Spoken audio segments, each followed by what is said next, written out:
gentlemen, welcome to the Tapped Out Wrestling Podcast. I'm, of course, Nick McDaniel, and as always, I am joined by my buddy Myron. Welcome to the show, folks. Before we get kicked off, I wanted to mention a couple quick things. The greatest wrestling security man since Doug Dillinger, the greatest wrestling security guy in Georgia, Rodney, has had a heart attack. I want you to keep him in your thoughts and prayers. I hope to get some news soon. Somebody who has been just wonderful to us the whole time we've been doing this. Also, if you're not a premium YouTube member and you're not checking out Nick's thought dumps and daily mind dumps and exclusives that go only to our YouTube paid members, you are missing out on some of the best opinionated wrestling talk there is. Thanks, man. It's conversational. I try to get to people's opinions more than anything. That's kind of what I want. Is I want people to interact and kind of send me those, and I appreciate the emails that we get because it's kind of, like I said, a good back and forth in those debates. That's what it's really for. And like I said, man, you said it your best, right? I mean, it's over there on YouTube. Yep. There's our channel. I've even put up on Facebook. I put a direct link. I didn't even know that was a thing, but you can literally click on that link. It'll take you straight to, like, it pops up like, pick your plan. Which one do you want to be in? Bam, and you're in. But yeah, YouTube.com. You could do the /C/Tapped Out Wrestling Podcast, but I always just say, search us, man, and you just pop up. And then I got my notifications turned on too, so whenever he posts one, it pops up automatically, and I can turn it on and watch it right then, and then get ready to get my rebuttal later on. Yeah, in the conversation. My goal is to have, paid wall subscribers, the member stuff. I try to shoot for 4 to 5 a week. So not counting the show. The show's going to come, and then you get the show early, by the way, if you're a member. So there's that part of it, but then there's also all the other things. Like, I don't believe in dumping a million things on YouTube. I don't mean that bad if you do. I mean, that's not how we do it. What's a TikTok type thing, where you just put out a bunch of videos back. Yeah, I mean, and I get it. Look, we'll get into more, but I think I want the big, the watch along stuff, the show. That's kind of our primary thing, as far as the YouTube stuff and all the other stuff. If you want more, it's kind of there behind the paywall that you can get as much as you want, man. And because look, it's all about interaction with the fans. And we were going to do something different again this week, kind of like we did the Forbidden Door and some other things, but the mailbag kind of started creeping up again. So I was like, Myron, let's put that other thing we were going to do off a week, and we'll see. So because next weekend, hopefully after next weekend, we don't have we don't have a big pay-per-view this weekend. So maybe this week we'll just kind of push that off until next week and do that one. Should something set up for Super SummerSlam weekend. I love SummerSlam weekend. Absolutely. Hey, look, that's right out of the gate. You're going to go into our first question, man. So let's jump right into it. Adam from Arlington, New York wants to know, what are your thoughts on the rumor that WWE isn't happy with its SummerSlam card? Well, I haven't heard that rumor until we sat down to work on the show today, but I'm happy with it. So the rumor is, we love, it was on a dirt sheet, so it's got to be true. That it was something to the effect of that the people themselves who made the card aren't really happy with it. Because look, it is, I will say this, it is a lot of rematches, right? Take the Logan Paul Miz thing, we'll come back to that in a minute. And see, because here's my argument. People say that, and I'm like, okay, we'll take Pat McAfee and Happy Corbin out. So there's another, okay.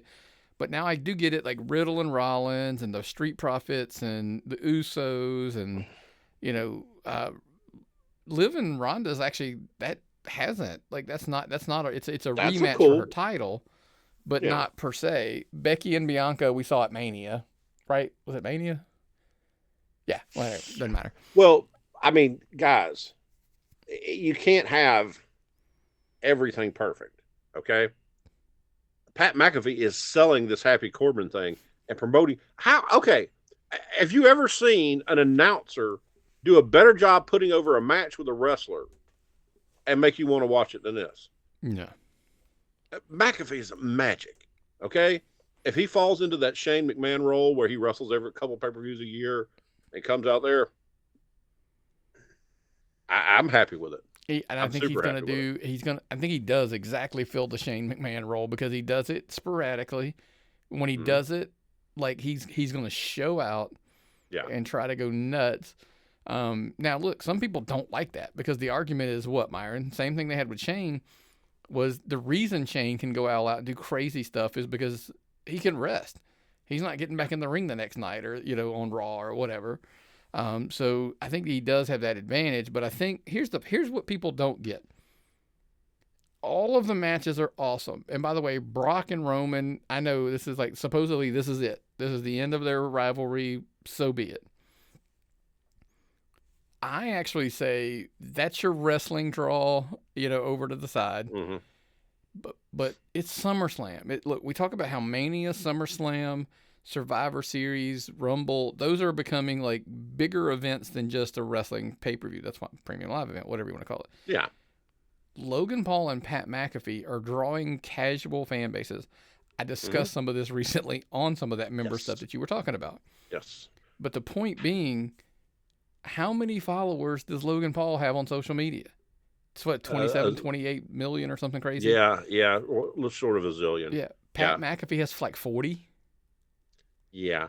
And the thing about McAfee is you've got a real life scenario here where he roomed with Baron Corbin when they were with the Indianapolis Colts. Mm-hmm. Okay. You've got a storyline. You've got something you can build. You've got something for your football fans. Yeah. You got something for you Pokemon fans and your internet celebrity fans. SummerSlam is an event. Might even be bigger than wrestling. Okay? It's like a street festival or something. It's a party. You're trying to draw everybody you can to watch it. Agreed. Now, is it the greatest SummerSlam card of all time? No. But I don't look, I could the card be better? 100%, but I don't know that you could give me a card in front of me that I couldn't say I would enjoy it more if notice I didn't say it would be better. I would say I would probably enjoy it more if, and that's kind of it. But I think that, we all have to come back to they're an entertainment company and they're giving you some athletic stuff. Rollins and Riddle will be a good match. Profits Usos will be a good match. Yes. Brock and Roman will be what it is, right? I mean, it is, and that they just are. Look, give them kudos in the fact that Liv Morgan and Ronda Rousey are on a pay-per-view or PLE, whatever, and, and Becky and Bianca, two of the best women wrestlers going, they're going to be on there as well. And how about we give the WWE a small thank you for allowing Jeff Jarrett, who doesn't have a talent contract. He's the vice president. Not only is he refereeing a match here in Nashville at SummerSlam, he's also going to be wrestling in Ric Flair's last match. And we'll get there later. So let's hold that. Thank you. Yeah. Thank you, WWE. Let's have some good press for them. Yeah, man. I agree with you 100%. But that wasn't some of the biggest news in the last, couple weeks for WWE as well. That, the other question that somebody sent in, that was one of the big news. This is all anybody's been talking about with me and asking me questions about. Because we're from the Attitude Era. We're that age. Garrett from Summit, Illinois. Do you guys think the return of WWE Raw to TV 14 will be a big change? I think what I read was Kevin Dunn just wants to curse as much as they do on AEW. Who cares, folks? Yeah. We're never going to get the Attitude Era as far as that kind of stuff goes. Yeah, there'll be some curse words. Yeah, it'll be a little bit more. We might get a blood occasionally. But is it going to be that big a deal? I think that was it. I think that's it more than anything. But that's just me.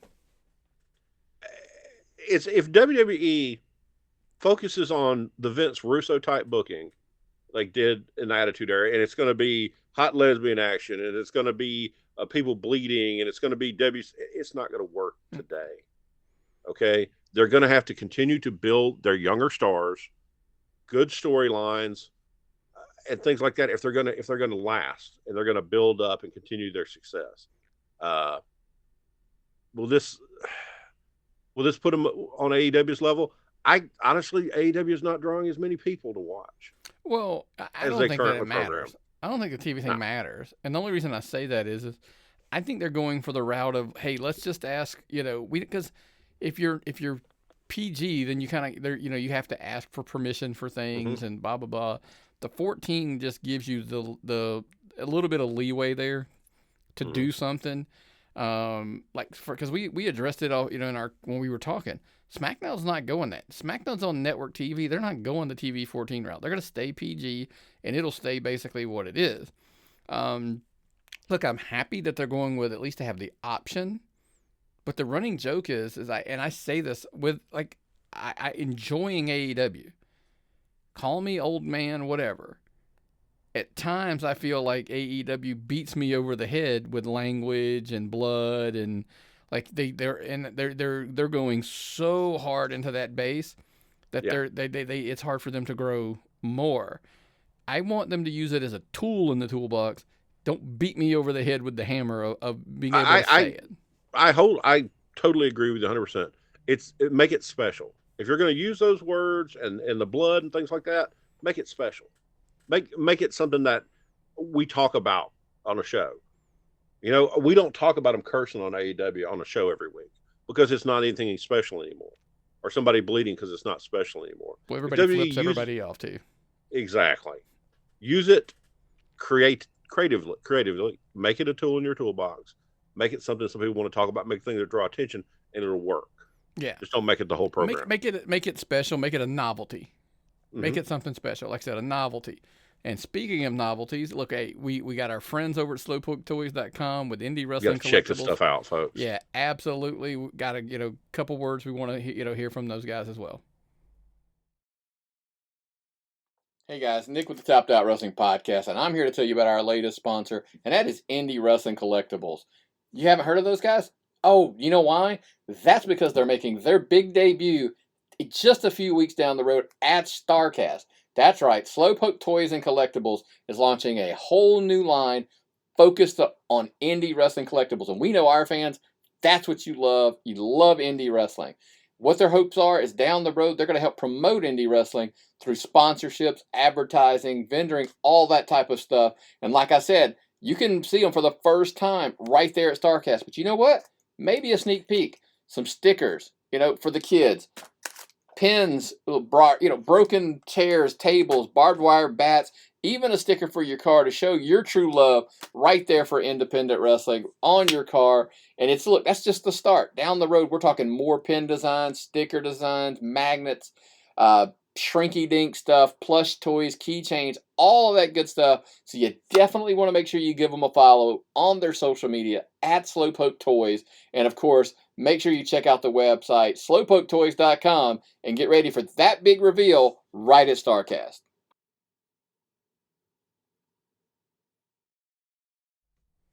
That's right, man. Next weekend.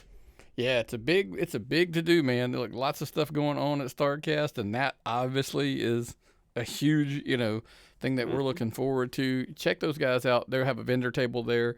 Slowpoketoys.com, Indie Wrestling Collectibles. You saw it, man. Stickers, pins, buttons, all this kind of stuff that they're going to have. Make sure you check out our friends over at slowpoketoys.com. So, here's a thinking man's wrestling question from Lance in Pine Hill, New Jersey. The AEW title scene, I feel, is jumbled at best. If you could put the titles on anyone there, who would it be? Well, we took a look at the old Wikipedia. We got our list of champions down, and you had some different ideas. For the world title, the current holder is Jon Moxley as the interim champion, if I'm not mistaken. Correct. CM Punk is your linear champion, and Moxley is that interim champion that they can't take a belt off a man. Okay, so Moxley's holding the belt.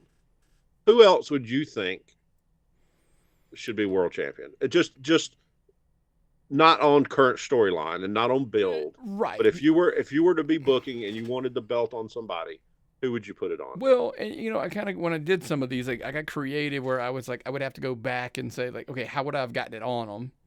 That's the big challenge. If storyline be damned, it would probably be back on Chris Jericho. Now here's why. There is a preface why I say why. Punk's hurt. Brian's hurt. I don't know where Paige is at this point. I mean, pretty much anybody who I would put the title on is hurt other than Jericho and Moxley. And me personally, I would go with Jericho if that were the case. Now, storyline considered, I would have had Wardlow. I know people like are happy with him being the TNT champion. Man, I'd have probably just ran with it. And some people would say too much too soon. I'd have had him win the interim tournament and been the interim champion. How long has AEW been around now? What, 3 years? Yeah. Okay. So Moxley, veteran, face of the company, I don't think so. Jericho, great face of the company, but they're an established company now. Do they need to keep it on a star, or do they want to put it on a guy who looks like a wrestler? Now, listen, future guy. I said it when it happened, and I'll still say it. If Punk wasn't hurt, my answer would be different because I would say Punk's the right guy to have the belt. But Punk's hurt, and so he's not on TV week in and week out right now as your champion. So that's why I changed. I said it. Look, when he was going for the title, I said you got to have him win that title. He had to beat Paige and get that belt off of Paige. With all due respect to Paige, obviously, but I thought he was the right guy at that moment. I think Punk was the guy. I think the company's around long enough they can quit putting it on senior citizens and take a chance on youth. I agree with you 100%. I'm saying I don't have a problem. That's why Wardlow was my other pick, and I think it would have set up for down the road if Punk. Here's the thing, because then you could have had. Look, the whole MJF thing is the ointment, right? The fly in the ointment. What the hell? Because we got so many to go through, we're not gonna hang on this long. But if MJF, if it's part of an angle, then you could have just had him coming in and get involved right out of the gate back with Wardlow over the interim championship. That keeps them tied up and at the main event level.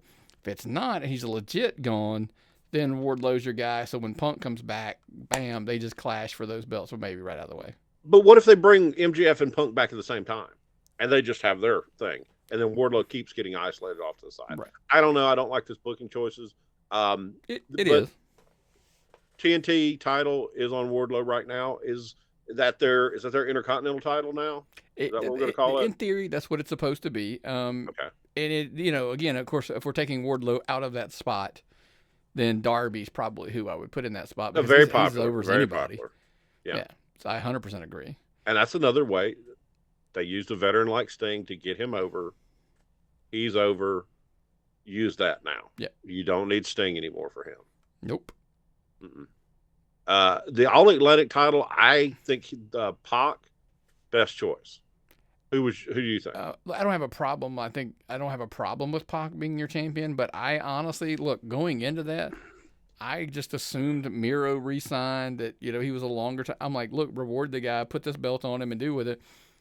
But the only caveat there is at that time, and I still would make this case, by the way, Miro being your All-Atlantic champion is now that we're hearing that, the All-Atlantic title is going to be defended all over the world, like at other promotions and things like that. Okay, so Pac's your guy. Well, why not Miro? Is Miro not even a better example to get, anyway, because then you have some name recognition even for him for his days in WWE as well. Not that Pac wasn't there, but so forth and so on. That's just my choice. The women's title is probably on one of my top women's wrestlers, my favorite, Thunder Rosa. Not getting a good publicity yesterday. I mean, not yesterday, these days, but she's awesome. Thunder Rosa's awesome. And you think more Thunder Rosa? Yeah, that's my only knock on it. I think the belt, listen, it's not on Britt Baker for whatever reason. I just figured they were going to run with Britt Baker until not. But putting it on Thunder Rosa was a good move. I just wish there was more of her. I think she needs to be more of a focus week to week on television to be pushed. Think about it this way. She's not pushed half as much as Britt Baker was, in my opinion. No. So push her to that level and keep that title where it was. You had it with Britt. You had it at a top level. Push her at that same level. That would be my only thing. But I wouldn't take it I agree 100%. But they've got a women's belt on somebody that's getting a lot of push right now. The TBS belt's on Jade Cargill. 100%. She's my choice. I agree with it 100% because she just looks like a superstar. Yes, and that's an old booking choice right there. But if you're gonna have one of those, you get your cover of PWI and your cover. Remember when WWE had a magazine and there would be a superstar on the front, and you'd want to buy the magazine because that person was a star. She's a cover star. Yep. Wardlow's a cover star. Mm-hmm. People like that make you want to watch, make you want to get into stuff. The tag team titles, what is this?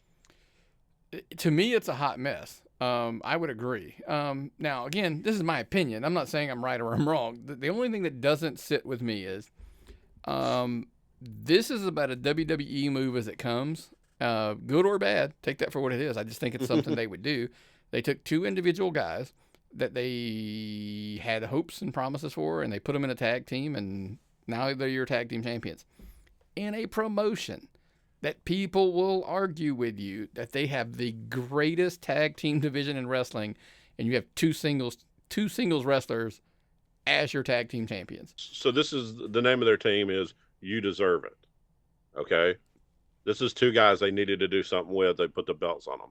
You got Revival, FTR, with every belt in the world. Do they need the AEW belt? They don't need them. Nobody. I mean, that's the problem. It's hard pressed to say anybody needs them. But my argument was look, I get it. Look, the Hardys have their issues. They couldn't keep them on Jurassic Express because they were splitting them up. The Bucks are banged up. I mean, it's just kind of like steamrolling. But I was like, dude, you could have booked a way where you got FTR in that match and put those belts on them. That when it comes to tag team divisions, especially in AEW, like they're my answer to everything. Like, who do you put the belts on? FTR. Who you put the belts on? FTR. I mean, I mean, look at it. Of all the people that left WWE, they've been the most successful. Yeah. As far as wrestling, they've wrestled all over the world. They've captured belts all over the world.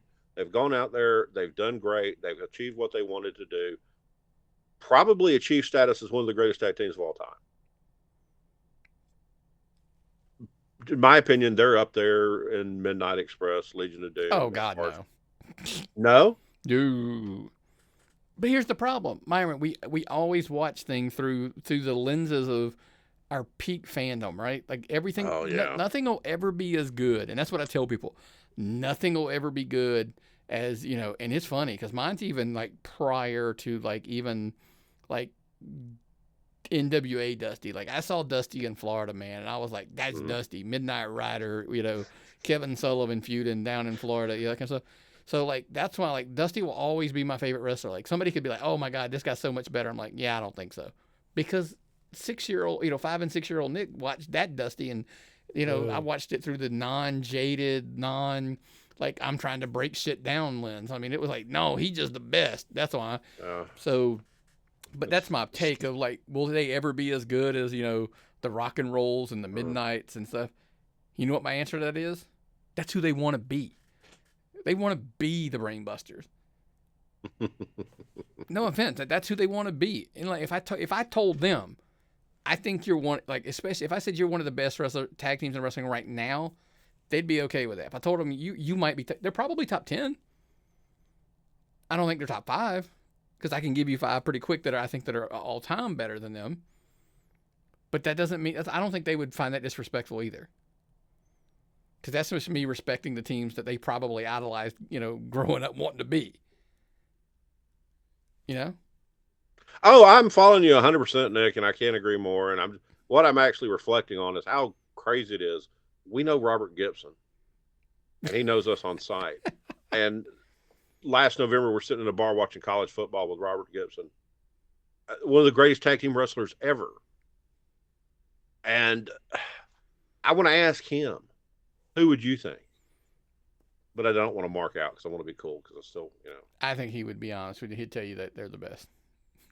Him and Ricky are the best. Oh, yeah. Of course. I'm not going to ask Ricky because I know what answer I'm going to get. Exactly. But let's keep it moving, man. Speaking of nostalgia. Gunner from Granite, Oklahoma. What do you guys think of the announcement of Ric Flair's last match? Well, I thought this was just going to be a shit show. I was not really excited till I heard Jeff Jarrett was involved, and then business picked up. Man,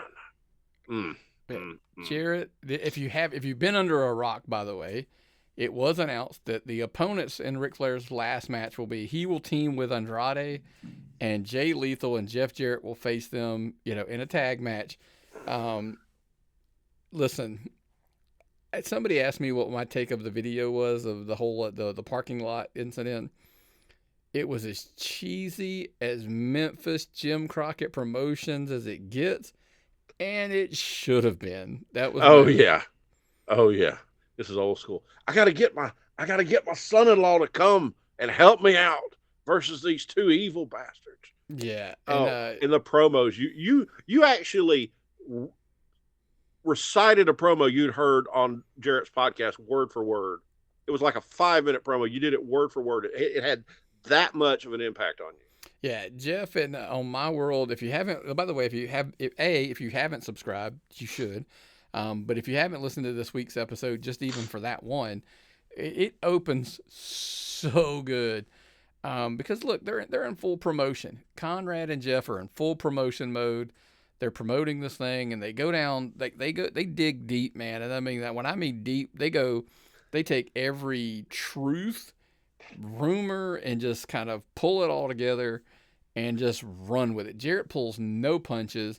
I mean, just goes for the jugular in the promos. I mean, he addresses every possible, I don't want to call him demon, but every bad habit in Ric Flair's life, he seems like he goes after. And just like they're like, it's personal. Like that's like, okay, look, we know, right? We're in the, and that's what I tell people. Well, but this is one of those moments where they know, but they're still, they're gonna run with it. And this is wrestling. Like, this is old school wrestling, in my opinion. It's carnival shit, man. It's the best. It's the part that attracts people to wrestling. That we talk about the Pokemon fans and the people that play like NFL football wanting to watch the WWE right now. But this is the stuff that goes out and grabs people walking down the street with that emotion and the whole old storytelling. Oh man, I'm excited about this now. What does the pay-per-view cost, Nick? Oh, you got any idea? I have no idea. I mean, I know they have a package. You can go in. Listen, if you're going to go to Fight TV, because that's where they're doing everything, you want my blunt truth, just pay for the package. That'll get you the roast. It gets you, all the events, the pay-per-view, everything. Just one lump sum. It'll get you everything. How do you roast Ric Flair? Seriously. Come on, he has given you a lifetime of ammunition to roast Ric Flair. And Jarrett was playing that card, essentially. I mean, he was talking about, his drinking and his womanizing and his divorces and the IRS. I mean, like, it was brutal. So if you haven't checked that out, you should. Because look, on one hand, Jay Lethal and Andrade, they're going to go in there and they're going to give you the wrestling that the diehard wrestling fan wants, right? But Double J, by the way, Double J can still go. We've seen it, so it can happen. By the way, I got to address something off of the air. Shut up and take my money. Yeah. Okay. $35. Yeah, 30. Yeah, exactly. But they need. I'm in. There's something that I got to address about Jeff Jarrett that I don't want to do on the air yet. So, yeah. So anyway, but I'm sure Flair and Jarrett are going to give it every bit of nostalgia. They're all of the feels. And that's me doing the strut. They're going to be strutting and cutting, right, or whatever. God. But it's going to be money, so definitely give it a try. Look, they say Flair is in incredible shape. But plantar fasciitis. I guess plantar fasciitis is a new gigging. Okay. Well, it does what it takes, man. Listen, as Jarrett said on his show, because they were like, you cut him with a high heel shoe. Jarrett's response was, well, if he didn't have that flimsy alligator skin, it wouldn't have bled. That's from all those years of cutting. That's his problem. I got to think so. I mean, yeah, it's hard way. It's hard. He goes, I'm embarrassed for him. He cried. I mean, just cried. It's like, be a man. Man up. And I was like, damn. But anyway, absolutely 100%. At this point, is that not the craziest thing? Like, listen, you taught me into it buying the pay-per-view just now. This segment. Myron, how messed up is this? I am more excited about that one match than I am of Ring of Honor, Death Before Dishonor, and possibly SummerSlam. Now, SmackDown's got to, Raw and SmackDown have another week to get me there. But right now, I'm like, that's the one I want to see. Is it going to be a dumpster fire? Probably, 100%. Well, there's other matches on the card, right? Oh, dude, they've got people from everywhere. Impact. I mean, it's a loaded card. Kudos to Conrad. It was funny. They made a comment. Only people who know, like, within the state of Georgia will understand what I'm about to say. They were like, he's like, kudos you, Conrad. You got to, what all promotions are involved? Conrad's like, all of them. And he's like, I'm sure that was difficult. And I'm like, Jesus, do I know your pain? Oh, yeah, but yeah. You know how much goodwill you have to build just to get a few people in there? Okay, get this. Josh Alexander and Jacob Fatu for the Impact World title. Yeah. That's MLW in Impact. Yeah. The Briscoes versus the Von Erichs. MLW and Impact. Or Ring of Honor or whatever the hell the Briscoes are supposedly wrestling now. Jordan Grace versus Deonna Purrazzo versus Rachel Ellering for the Impact's Knockout title. Yeah. Harry Smith with Killer Cross. Sorry, Harry Smith versus Killer Cross. Motor City Machine Guns versus the Wolves. Yep. That's an old tag team back together. Yep. Yeah, this is a totally card worth it on itself, and on top of it, you get Ric Flair's final match. I agree, man. I think I may have to. This might have to be something like a class requirement for all wrestling fans. Do you have to see this? I'd love to do a watch along, although I'm sure it's probably not legal. So who knows? Maybe we can do something and put it in a member thing or something. Who knows? But but let's keep it rolling, man. Because hey, listen. Speaking of aging well, if you're looking to age well, look at that man right there. Look, our friends over at Athletic Greens are definitely somebody you should check out. Our next partner has a product I use literally every day. I started taking AG1 because I wanted more energy and I wanted to see what was all the hype about. So what is this stuff? With one delicious scoop of AG1, you're absorbing 75 high-quality vitamins, minerals, whole food source superfoods, probiotics, and adaptogens to help you start your day right. This special blend of ingredients supports your gut health, your nervous system, your immune system, your energy, recovery, focus, even aging. I personally use it because when I started this keto fasting diet I'm on, I was worried about the energy I was going to have. Not now. It supports better sleep quality, recovery, mental clarity, even alertness. By the way, it's cheaper than getting all the different supplements that's in this thing. Athletic Greens has over 7,000 five-star reviews and even recommended by professional athletes. Right now, it's time to reclaim your health and arm your immune system with convenient and daily nutrition. It's one scoop in a cup of water every day. That's it. No need for a million different pills and supplements that you're looking to look out for your health. So to make it easy for you, Athletic Greens is going to give you a free 1-year supply of immune-supporting vitamin D and 5 free travel packs with your first purchase. All you got to do is visit their website at athleticgreens.com/emerging. Again, that is athleticgreens.com/emerging to take ownership over your health and pick up the ultimate daily nutritional insurance.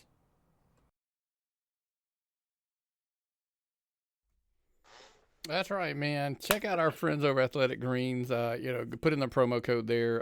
It was Athletic Greens /com/emerging. I'll get that right in a minute. Scrolling across the top too, so just check it out. So, yeah, man. This is where the fun part happens. They're gonna get us talking about comic books, especially. Nick, owner of Tapped Out Collectibles, Connor from Piedmont, South Carolina asked, I know you're a big comic book fan, Nick. I wanted to ask if you see any similarities between wrestling and comics. Well, what do you say, Nick? Yeah. Honestly, that's probably why, I'm a fan of both. And most people, look, it's funny too, because we live in a world where the MCU, the Marvel Universe, even the DC stuff, I know they catch a lot of flack, but the TV shows I think are pretty good.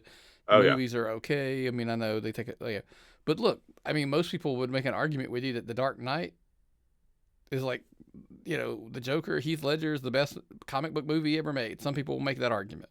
Mm-hmm, mm-hmm. So it's funny to me that when I hear people say like, "Oh, you're a comic book nerd," and then like, "Oh, but I'm a wrestling fan," I'm like, you do realize they're basic, and that's what I do tell people a lot. They're like, "How did you get into liking both of those?" I'm like, because they're damn near the same thing. And especially one's on paper, one's on TV. Myron, even at the back in the that the WWE when they had all the like the cartoony characters, I'm like, it was even more so.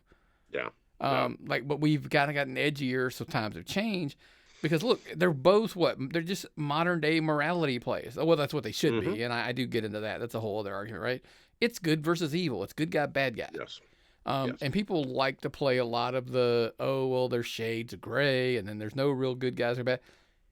All stories, in my opinion, backpedal up. I don't want to say all. Bad choice of words. It's almost always better when you have a clearly defined good guy and a clearly defined bad guy. Girl, lady, team, whatever. Look, we do have the anti-hero, right? We do have those at times. Stone Cold Steve Austin. I was always joking like he was the Punisher, or Deadpool, or Wolverine. So you kind of total anti-authority figure. Correct. But at the end, they're kind of like doing it for the right reason. So like more like you're doing a bunch of bad things for all of the right reasons. But I always say when wrestling is its best, that's what it has. I mean, the other thing, like here's my plus with WWE. This is just my take. They both generally offer, and this is across comic books, they offer something for everybody. There's an adult comic book. There's dark, evil monster, and I'm not talking about the kind. When I say adult, I mean like, there was Walking Dead, and there was Preacher, and so forth. But then you also have, look, dude, I just sold a Powerpuff Girl comic book yesterday. So they're out there. There's something for everybody, and I think that's again, wrestling and comics are their best when they have those varieties out there. Yeah, there's a lot of books that I'm not interested in at all. But then there's a lot of wrestling I'm not interested in at all. Like, I would much rather see, a good old-fashioned match, storyline type thing, than the wooded death match. But see, there's people who love death matches. Sure. And there's a comic book for all of those people. Look at the way comic books have got so much darker with the shows spin-off, like The Boys, coming from them.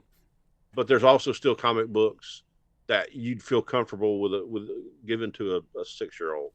Yeah. And learning about Spider-Man and the heroes, and all you want to do is see 2 new team-ups. Marvel team-ups was a favorite of mine. Yeah. That was a favorite book of mine. And it happened in wrestling all the time. Yeah, I mean, the Mega Powers, right? Yeah. The Mega Powers are Superman and Batman getting together. Exactly.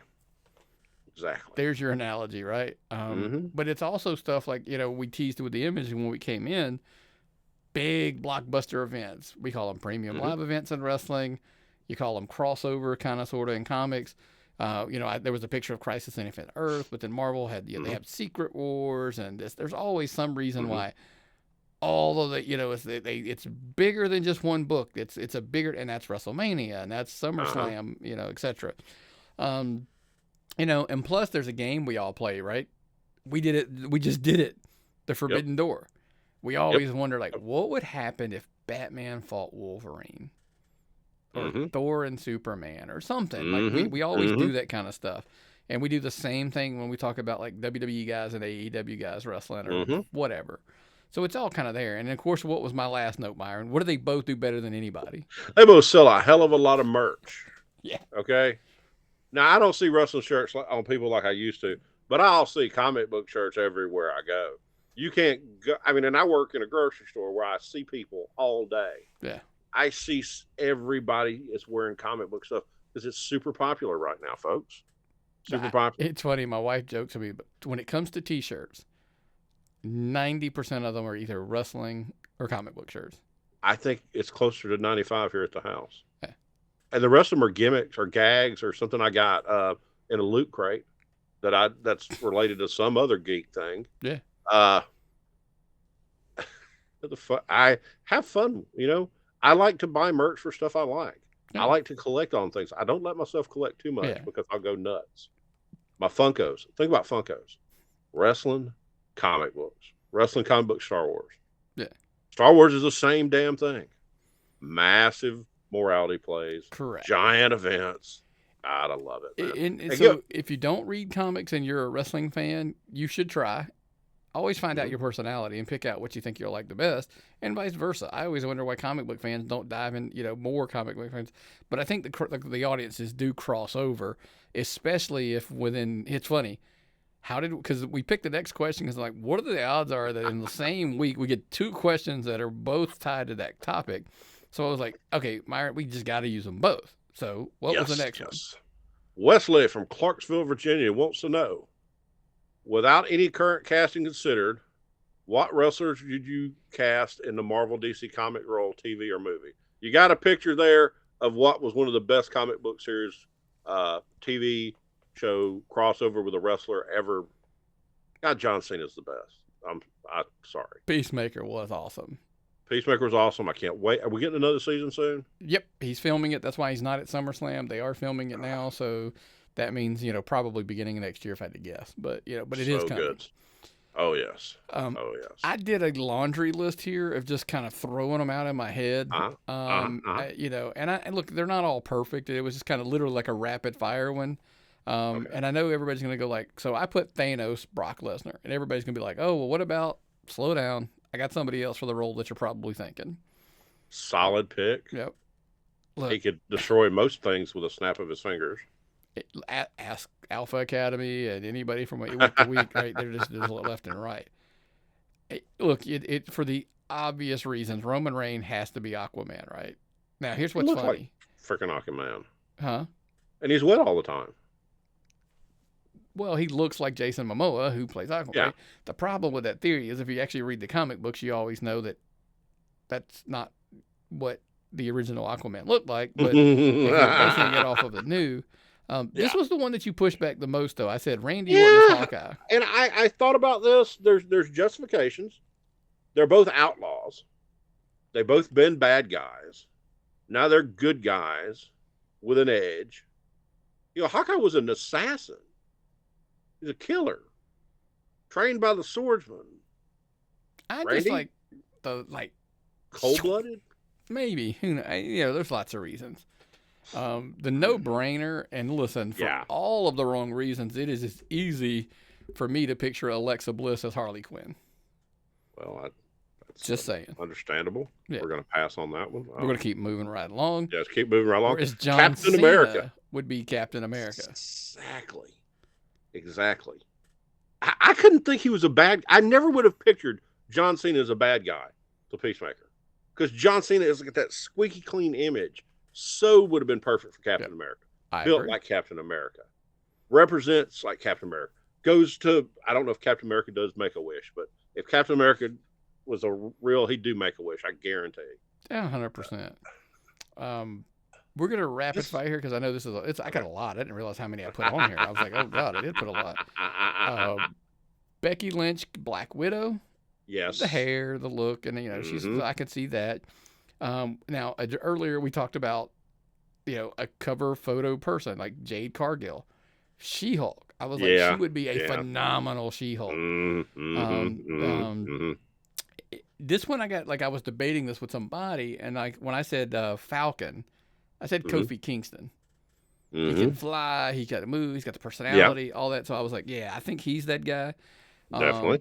Bringing in another AEW flavor, I could see Dean Ambrose as Wolverine, the kind of the vicious, wacky, Yeah.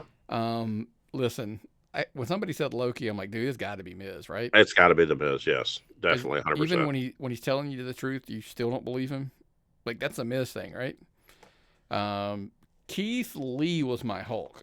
I felt like he's built like the Hulk. I know everybody thinks the more the Jack, but I like the thick. Keith Lee fell in my lap that one time at that wrestling show. Exactly. Keith Lee is a Hulk. You don't understand how big that man is till you've been near him. Yep, 100% agree with you there. Daniel Bryan is Daredevil just because he will do shit he probably shouldn't be doing. It's probably not good for his safety. Doesn't care. Dr. Doom. Somebody who's, here's the thing with Dr. Doom, and I'll give it how I came up with my choice. Dr. Doom has to be somebody who is physically capable of actually going toe to toe with you, but at the same time, he prefers to like be the puppet master behind the string, and like QT Marshall popped into my head like immediately. He comes off sometimes as an evil genius. If you've been around him enough, sometimes it's like, damn, man. Yep. So but he's just matter of fact. He's like that. I love this one. Come on, who is it, Myron? Thor is Triple H. Yeah. They both have hammers. Okay? They have all the Nordic type tattoos and shit. And I go back to when I'm talking like prime Triple H with the long hair. Oh, yeah. That's 100%. My Thor. And then I thought you would appreciate, I had to throw Penguin in there. That's an inside joke. Yes. But Paul Heyman is Penguin, just as money. Oh, exactly. Perfect bit for that. Yeah. Perfect guy. Scheming, evil. Yeah, I like that a lot. Now, folks, if y'all have got other ones, send them in. I'd love to hear them. Where did they send them? That was a load of fun. Send them to tap.wrestlingpodcast.com. The tap.wrestlingpodcast@gmail.com. No, right? tappedoutpod@gmail.com. Shit. Myron's always used to me sending stuff to the business. That's one, but it's tappedoutpod@gmail.com. Myron also has brain issues. That's okay. Myron took a chair shot once, and he hasn't been the same since. So tappedoutpod@gmail.com. It was to the ass. That was the bad part. Yeah, exactly.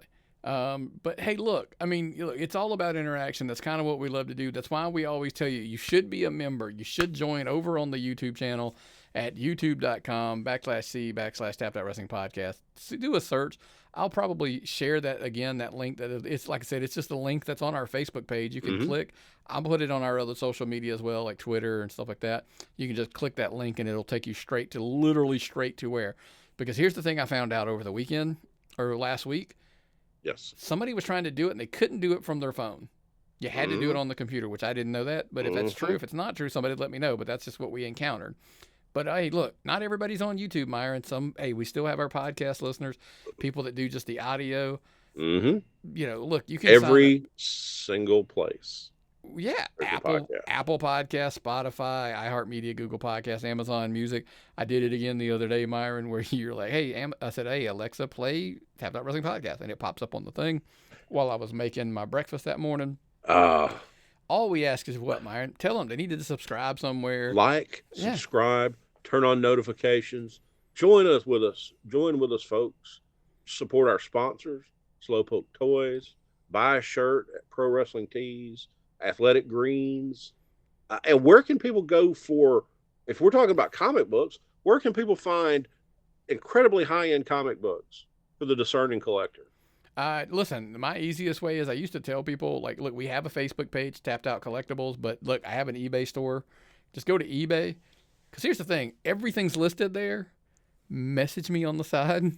We can probably work out something to avoid all those eBay fees, etc. Just, we can do some PayPal goods and services deliveries. Do some backstage booking.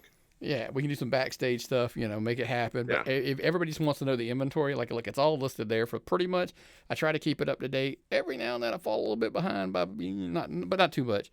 And everything you see behind me is not always for sale, so always keep that in mind as well. So, and always ask if you got a favorite. I'll keep an eye out for you and find something for you. But yeah, man, we appreciate it. But like I said, Myron said, always support the sponsors, especially. They help us keep this thing going week in, week out. So we would greatly appreciate it, man. Before we get out of here, I do want to say we saw some great indie stuff. I mean, we went to Southern Fried, this weekend.